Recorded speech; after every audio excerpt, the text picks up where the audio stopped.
अस्सलाम वालेकुम नाज़रीन मुकर्रम, मैं हूं सैयद तौकीर बुखारी। मीर तकी मीर की शायरी उर्दू अदब में एक इनफरादियत का दर्जा रखती है। सबसे पहले तो मैं आपको बताऊंगा कि मीर ने लिखा क्या, उनका अदबी सरमाया क्या है। उसमें कुछ नस्र भी है और नज़्म भी है। मीर का एक तज़किरा है जिसका उन्वान है निकातुश शुअरा। ये तज़किरा 103 शुअरा पर मुश्तमिल है और ये तज़किरा मीर का 1752 में शाये हुआ है। इसके अलावा मीर की एक किताब है जिसका उन्वान है फैज़ मीर। ये किताब फारसी नस्र में है जो मीर ने अपने बेटे मीर फैज़ अली की तालीम के लिए लिखी है। इसी तरह एक और किताब है मीर की जिसका उन्वान है जिक्र मीर। ये किताब मीर तकी मीर के हालात ज़िंदगी पर मुश्तमिल है, यानी ये मीर की आप बीती है। इसके अलावा मीर का एक दीवान है जो कि फारसी शायरी पर मुश्तमिल है। यहाँ मैं ये वाज़ेह कर देना चाहता हूँ कि निकातुश शुअरा, फैज़ मीर, जिक्र मीर और फारसी दीवान, ये चारों किताबें फारसी ज़बान में हैं। बल्कि निकातुश शुअरा को उर्दू शुअरा का पहला तज़किरा करार दिया जाता है। यहाँ बतौर ख़ास उन लोगों के लिए मैं वज़ाहत कर रहा हूँ जो उर्दू के इम्तिहान में बैठते हैं, चाहे वो लेक्चरर का हो या किसी और भी असामी का हो, तो उनको मालूम होना चाहिए कि उर्दू शुअरा का पहला तज़किरा निकातुश शुअरा है, उर्दू ज़बान में पहला तज़किरा नहीं है। ठीक है, तो मीर ने तज़किरा निगारी की एक रिवायत की इब्तिदा की है जो मुहक्किकीन का जिस पर इत्तिफाक है कि ये पहला तज़किरा है जो उर्दू शुअरा के मुतालिक है, लेकिन ये फारसी ज़बान में है। मीर को अदब में अगर जिंदा जावेद करने वाला कोई कारनामा है तो वो उनके 6 दीवान हैं जो कि उर्दू शायरी पर मुश्तमिल हैं। यहीं से मीर तकी मीर की शोहरत की इब्तिदा भी होती है और ये शोहरत अपनी बुलंदी का सफ़र जारी रखे हुए है, यानी हर दौर में मीर की मकबूलियत में इजाफा ही हो रहा है।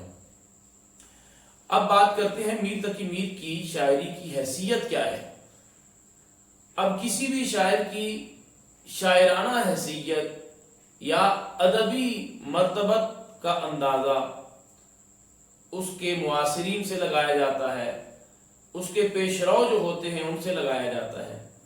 तो मीर तकी मीर वो उस्ताद शायर हैं जिन्हें न सिर्फ उनके दौर के शुअरा ने बल्कि उनके बाद आने वाले शुअरा ने भी अपना उस्ताद माना है। सबसे पहले तो देखते हैं कि मीर अपने बारे में खुद क्या कहते हैं। शायराना ताली होती है कि जिसमें शायर अपनी तारीफ, अपनी ज़ात की तारीफ और अपने फ़न की तारीफ खुद करता है। लेकिन याद रहे कि शायराना ताली हर शायर को ज़ेब नहीं देती। कुछ शायर ऐसे होते हैं जो अपनी शान, अपनी बात खुद करते हैं, तो उस बात में सदाकत होती है। तो मीर ने जो कुछ कहा अपनी ज़ात के बारे में, कहीं हमें मुबालगा आराई का गुमान नहीं होता, बल्कि उनका हर्फ हर्फ हमें सदाकत मालूम होता है। मीर अपने बारे में कहते हैं, सारे आलम पर हूं मैं छाया हुआ, मुस्तनद है मेरा फरमाया हुआ। इसमें कौन शक कर सकता है कि मीर का फरमाया हुआ मुस्तनद नहीं है। इसी तरह मीर कहते हैं, पढ़ते फिरेंगे गलियों में इन रेख्तों को लोग, मुद्दत रहेंगी याद ये बातें हमारियां। एक और शेर जो उनकी शायराना ताली के हवाले से है, मीर कहते हैं, जाने का नहीं शोर सुखन का मेरे हरगिज, ता हश्र जहां में मेरा दीवान रहेगा। अब देखते हैं कि मीर के बारे में असातिज़ा ने क्या कहा है। मसला एक नासिक का बड़ा मारूफ शेर है, शुभा नासिक नहीं कुछ मीर की उस्तादी में, आप बेबहरा है जो मोतक़िदे मीर नहीं। अब इसी शेर के दूसरे मिसरे को गालिब ने बतौर तज़मीन अपने कलाम में शामिल किया है اور ناسخ سے اتفاق کرتے ہوئے غالب کہتے ہیں، غالب اپنا یہ عقیدہ ہے بقول ناسخ، آپ بے بہرا ہے جو معتقد میر نہیں۔ ذوق نے میر کو خراج عقیدت پیش کرتے ہوئے کہا، نہ ہوا پر نہ ہوا میر کا انداز نصیب، ذوق یاروں نے بہت زور غزل میں مارا۔ اسی طرح حالی ایک استاد شاعر ہیں اور ایک رجحان ساز شاعر ہیں، ان کا ایک شعر ہے جس کا عنوان ہے حالی کے استاد۔ وہ شعر یوں ہے، حالی سخن میں شیفتہ سے مستفید ہے، غالب کا معتقد ہے مقلد ہے میر کا۔ یہاں بطور اصلاح میں بتانا چاہتا ہوں کہ جو لوگ یہ شعر یوں پڑھتے ہیں، حالی سخن میں شیفتہ سے مستفید ہوں، شاگرد میرزا کا مقلد ہوں میر کا، یہ غلط ہے۔ درست صورت وہ ہے جو میں نے پہلے پڑھی ہے۔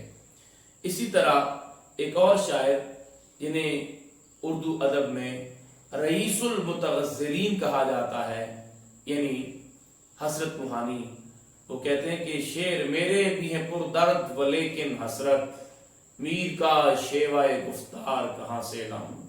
تو اسی طرح بے شمار اشعار نے منظوم خراج عقیدت میر کو پیش کیا ہے، جس سے واضح ہوتا ہے کہ میر اگر اپنے دور میں یا اساتذہ کی نظر میں مقبول شاعر ہیں تو یہ صرف ایک شاعرانہ اظہار نہیں ہے، صرف یہ ایک شاعرانہ خراج عقیدت نہیں ہے، بلکہ حقیقت یہ ہے کہ میر نے خود سے کائنات کو جوڑ کے رکھا ہے اور حقیقی کائنات کو اپنی شاعری میں پیش کیا ہے، جس کی وجہ سے ہر شخص کو کلام میر میں معانی و مفاہیم اور موضوعات کا ایک جہان آباد نظر آتا ہے۔ اجازت چاہتا ہوں، اللہ حافظ۔